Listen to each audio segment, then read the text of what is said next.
to the very first settlers in this country. Of course, they didn't use gummy bears. They used corn. I took mine from a can. They probably took it off of a cob. But it's a good way for children to find a way to count their blessings at Thanksgiving time, before or after they eat their dinner. Now, this tradition wasn't known in Israel, and King David didn't do it around his table. But I think he had something like this in mind when he penned the psalm that we're going to be using for this Thanksgiving Day. It's the one that's printed in your bulletin for today. And there he makes a list of 5 different blessings for which he and his people were thankful. They're blessings that I believe we ought to be thankful for as well. And I want you to read those 5 verses from Psalm 103 with me. Bless the Lord, O my soul, and all that is within me, bless his holy name. Bless the Lord, O my soul, and forget not all his benefits, who forgives all your iniquity, who heals all your diseases, who redeems your life from the pit, who crowns you with steadfast love and mercy, who satisfies you with good, so that your youth is renewed like an eagle's. King David's list begins with a doxological prayer. It's the first 2 verses, verses 1 and 2. Bless the Lord, O my soul, and all that is within me, bless his holy name. Bless the Lord, O my soul, and forget not all his benefits. We might change that word to all his blessings. And then following that doxology, he begins his list. He says, bless the Lord who forgives all my iniquities. And you say, you got to stop right there. Because what are we talking about forgiveness of sins on a Thanksgiving Day? Isn't this a day in which we're supposed to accent and emphasize the physical blessings that God gives to us, the temporal blessings, the blessings that are part of this world? And you would be right in saying that. But I think it's also important that we emphasize this blessing as well. Indeed, that we actually make it first.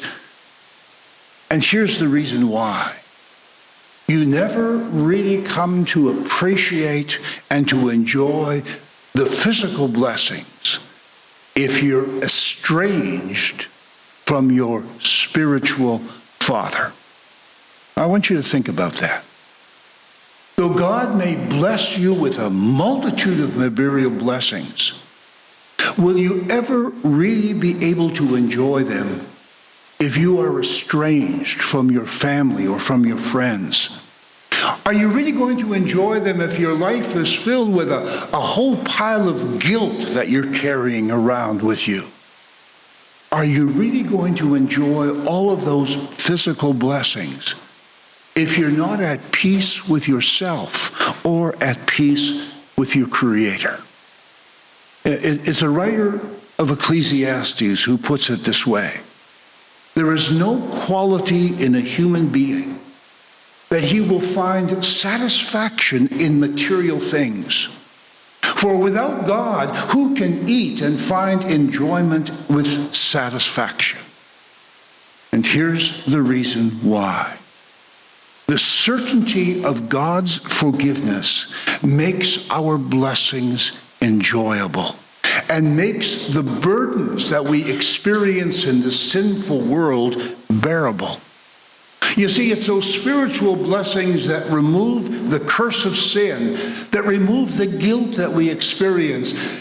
It's these spiritual blessings that enable us to forgive and to learn to live in harmony with other people. It gives an inner peace that enables us to count our blessings and then to find enjoyment and satisfaction in them. And so this is the first thing really that we want to give thanks to God for on Thanksgiving Day, for the spiritual blessings that he's given to all of us in Jesus Christ. Give thanks to God who through this gift now enables us to do as the psalmist says, to bless the Lord with our entire being. His second blessing. Bless the Lord who heals all your diseases. Can you count the number of times that you've had a cold this past year? Or maybe an annoying headache, or maybe struggled with the flu, or maybe just didn't feel 100%. Were you hospitalized during this past year? Did you go through surgery, or maybe did you go in for some serious tests? To whom are you giving the credit that you're actually able to be here this morning in worship? The psalmist says, bless the Lord who heals all your diseases. King David would remind us that we need to count our health and healing as a daily gift from God. My brother-in-law, south of the border, had a heart monitor put onto him a month or so ago, and when the doctors read the monitor after it was all over, they discovered that his heart was actually stopping in the middle of the night. 4 seconds, 5 seconds, once even 10 seconds. He experienced healing each one of those nights when his heart stopped because somebody started his heart again.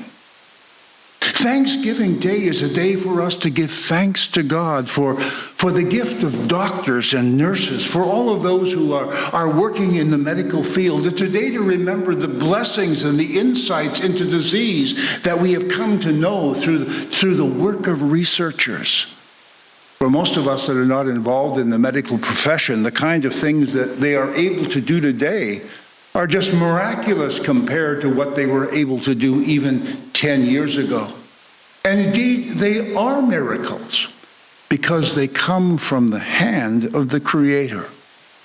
The psalmist in another place wrote, except the Lord build the house, they who labor, labor in vain. I think we could add to that verse and say, except the Lord bless the researcher and the doctor and the nurse, they too are laboring in vain. Or except the Lord provide the healing through the hands of the physician, they will not be healed. Bless the Lord who heals all your diseases. And yet we know that the day comes when sickness and disease is going to have its day. But even knowing that reality, and we all ought to know that reality, we can still bless the Lord because we know the one who provides this daily blessing is the same one who has destroyed the ultimate cause of sickness and death. And you know who he is. It's the one who says, I am the resurrection and the life. He who believes in me, though he die, yet shall he live. And whoever lives and believes in me shall never die. That gives us double reason to say it. Bless the Lord, O my soul. Blessing number 3, who redeems your life from the pit. If in that second blessing, King David reminds us of the dangers of disease, in this blessing, he thinks about a multitude of the other dangers that we experience in this world of ours. And David could have filled a whole book, if he had a book, listing the dangers that God enabled him to face. He gave him strength to overcome the giant. He preserved his life when he was escaping from Saul, who was out to kill him. He was protected from bounty hunters. Those of you who know his story can add to this list. It goes on and on and on.